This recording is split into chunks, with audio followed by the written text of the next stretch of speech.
Have you ever realized that an entire day can pass without a single person asking how you're really doing? Not because they don't know you, but because everyone assumes you're doing just fine. You go to work, you smile, you pay the bills, you answer, "I'm good," until one day you quietly realize you haven't had a real conversation in months. If that feels painfully familiar, the story is for you. Daniel never called himself lonely. In fact, he would have laughed if someone had suggested it. He had a job, a home, neighbors who waved, coworkers who greeted him every morning. From the outside, his life looked completely ordinary, but loneliness rarely looks the way people imagine. Daniel never called himself lonely. He simply told himself, "This is just what life looks like now." Every weekday, his alarm went off at 5:45. The coffee maker started brewing before the sun came up. He drove the same road to work, parked in the same spot, waved at the same security guard. Morning. The conversation lasted less than 3 seconds. No one thought anything of it. Neither did he.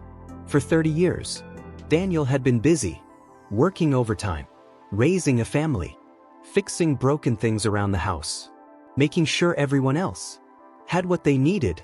Somewhere along the way, he stopped asking himself what he needed. Now the house was quiet, not the peaceful kind of quiet that reminds you there's no one waiting for you to come home. Every evening, Daniel unlocked the front door. The lights stayed exactly as he had left them. No television, no voices, no footsteps upstairs, only silence. He would loosen his work boots, place his keys in the same wooden bowl, and stand there for a few seconds, not doing anything, just listening. Sometimes, he wasn't even sure what he was waiting to hear. Dinner was simple. One plate, one glass, one chair pulled away from the table. After eating, he washed the dishes immediately, not because he enjoyed cleaning, because there was nothing else to do. One Friday night, he looked at his phone. No missed calls, no messages, just a reminder from the pharmacy that his prescription was ready. He smiled to himself, not because it was funny, because for a brief second, his phone had made him believe someone was thinking about him. That feeling disappeared almost as quickly as the screen went dark. Daniel never complained, not to his coworkers, not to his son, not even to himself. He simply convinced himself that this was adulthood, that this was normal, that every man eventually learned to live with the silence. But deep down, there was one question he never dared to ask. Had he become comfortable, or had he simply become invisible? People often imagine loneliness as someone sitting alone in a dark room. Daniel knew it wasn't like that at all. The hardest loneliness was the kind that looked completely ordinary. Every Monday morning, his coworkers greeted him. Morning. They talked about football, the weather, weekend plans. Someone complained about traffic. Another joked about getting older. Daniel laughed right along with them. No one noticed that he never talked about his own weekend, because there was almost nothing to tell. One Tuesday afternoon, his supervisor walked by and smiled. "Doing okay?" Daniel answered, the way he'd answered for years. "Yeah, I'm good." The conversation ended there. No one asked again. Not because they didn't care, because that's the answer everyone expects. "I'm good." 3 words that had slowly become the safest lie he ever learned to tell. One evening, Daniel stopped by the grocery store. He picked up bread, frozen vegetables. The cashier smiled. "Did you find everything you needed today?" Daniel smiled back. "I did." She handed him the receipt. "Have a nice evening." "You too." He walked back to his truck, started the engine, but didn't drive. Instead, he sat there, watching people leave the store. A young couple, arguing about what to cook. An elderly husband, holding the door open for his wife. The father, trying to keep his little boy from running into the parking lot. Ordinary moments, the kind most people never notice. Daniel watched them quietly, not because he envied them, but because he couldn't remember the last time someone had been waiting for him. After a while, he drove home. The radio was playing, but he turned it off. The silence felt more honest. That night, before going to bed, he caught himself asking a question he had never spoken out loud. When was the last time someone truly needed me? He didn't have an answer, and somehow, that silence hurt more than he expected. Life went on. Monday became Tuesday. Tuesday became Wednesday. Nothing dramatic happened. No miracle. No life-changing conversation. Daniel still woke up, made his coffee, went to work, and came home to the same quiet house. But something had started to bother him. Not the silence, the routine. One Saturday morning, Daniel decided to clean the garage. Boxes filled with old tools, holiday decorations, and things he hadn't touched in years. Near the back, he found an old cardboard box. Inside were dozens of photographs, family vacations, birthday parties, his son's baseball games, Christmas mornings. There was one picture that made him stop. It showed Daniel standing in the backyard, holding a hamburger in one hand, while everyone else was laughing at something outside the frame. He stared at the picture for a long time, not because he remembered the day, because he couldn't remember the last time he had looked that alive. He quietly sat down on the garage floor. The house was silent, just like always, but this time, the silence felt different. For years, Daniel had been telling himself that loneliness arrived the day people left. Looking at those old photographs, he realized that wasn't entirely true. Somewhere along the way, he had also left himself. Not all at once.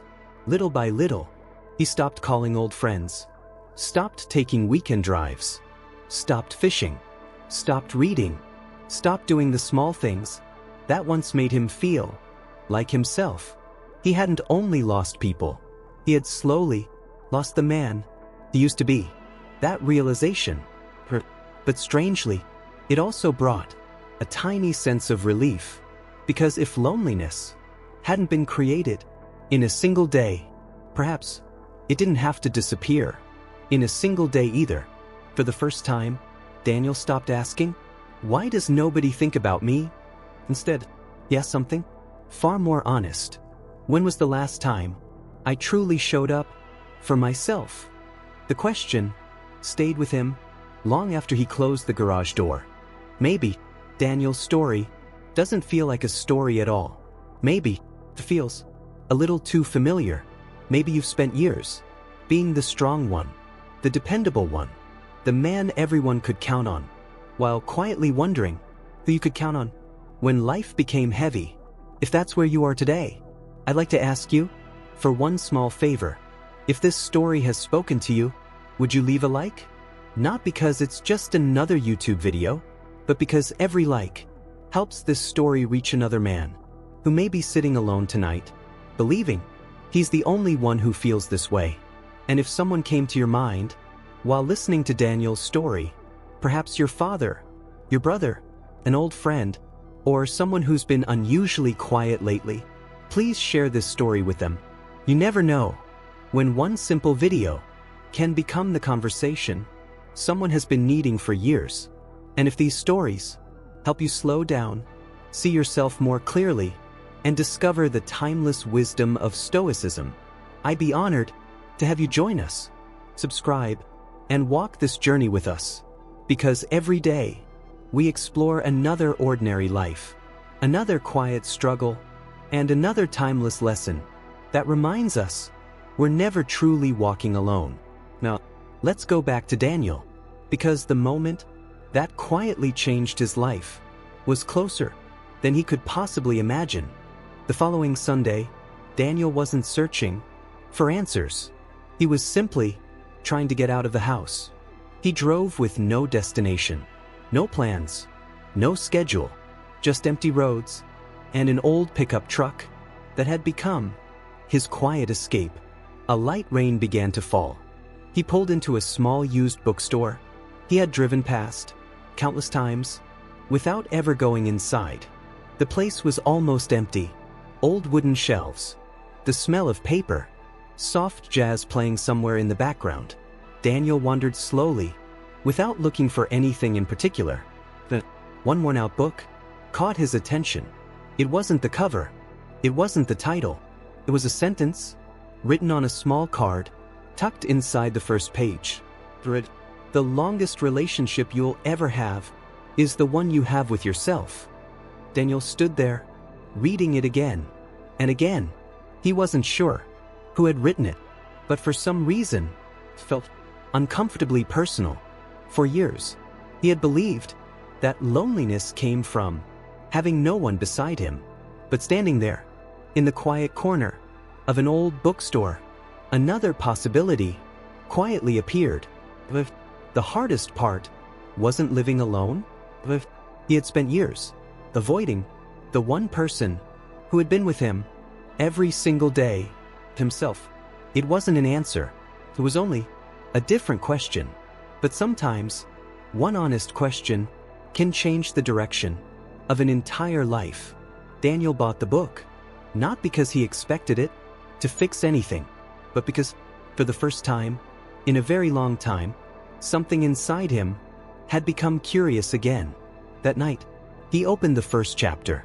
The book spoke about an old Roman emperor named Marcus Aurelius, a man who had everything: power, respect, an empire, yet still wrote about loneliness, fear, and the struggle to master his own mind.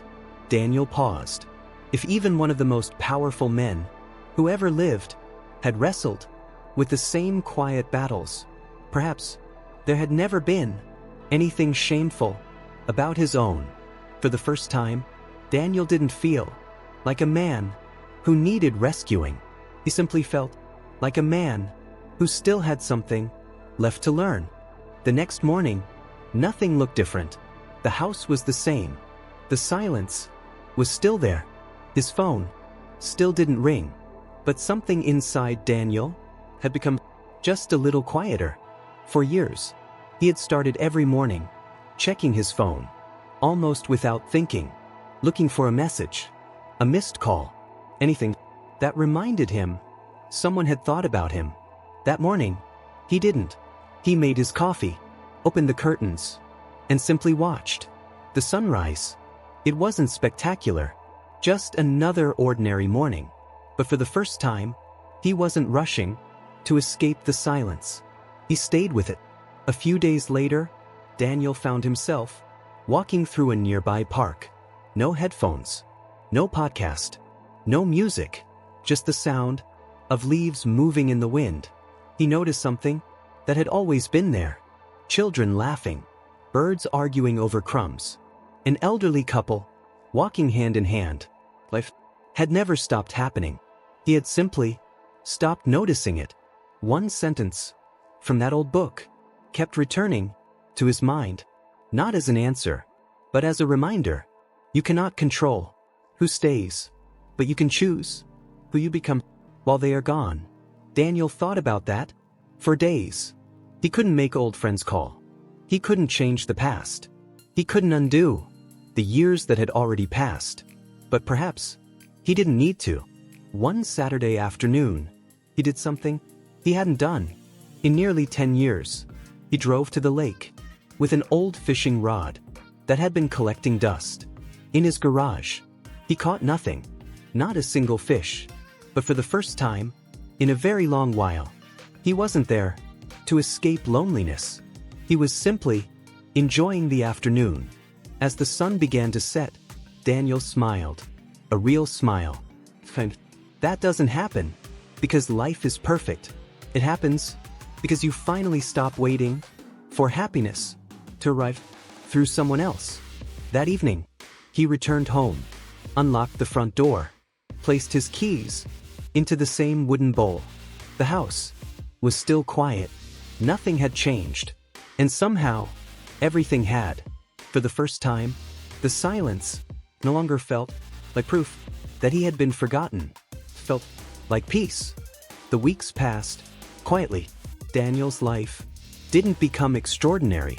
He still woke up before sunrise, still drove the same old truck, still walked through the same front door. Every evening, from the outside, nothing had really changed, but inside, something had. One afternoon, his son called, not for any special reason, just to check in. For 15 minutes. The weather.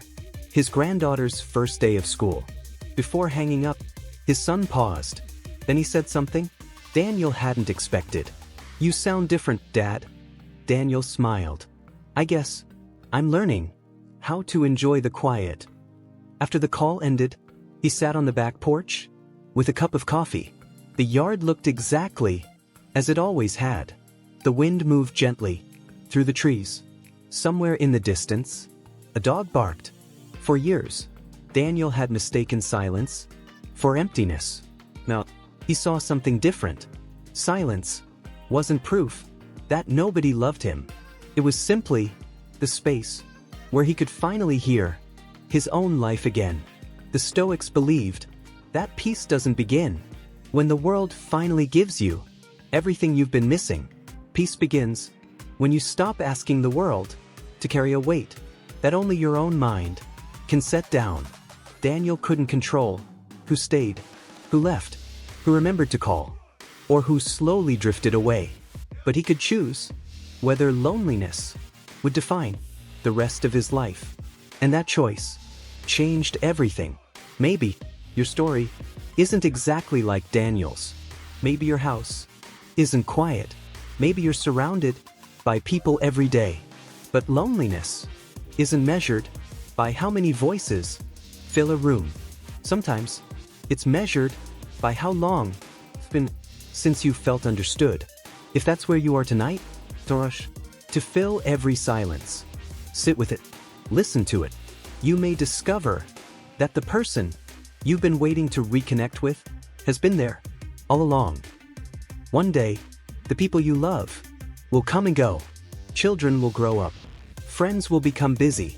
Life will keep changing, just as it always has. But there is one companion who will walk beside you through every joy, every loss, every ordinary morning, and every sleepless night. Yourself.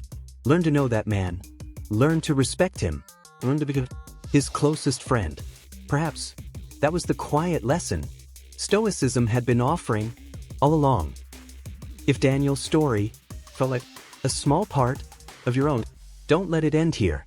There are countless men living quietly behind a smile, carrying burdens they've never spoken about. If the story helped you feel a little less alone, share it with someone who may need it tonight.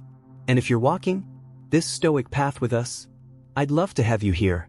Subscribe and join us each week as we explore another ordinary life, another hidden struggle, and another timeless lesson that reminds us how to live with greater peace, strength, and purpose. Until next time, take care of your mind, be patient with your heart, and remember, being alone is not the same as being abandoned. Sometimes, it's simply life, giving you the quiet to finally discover the person you were always meant to become.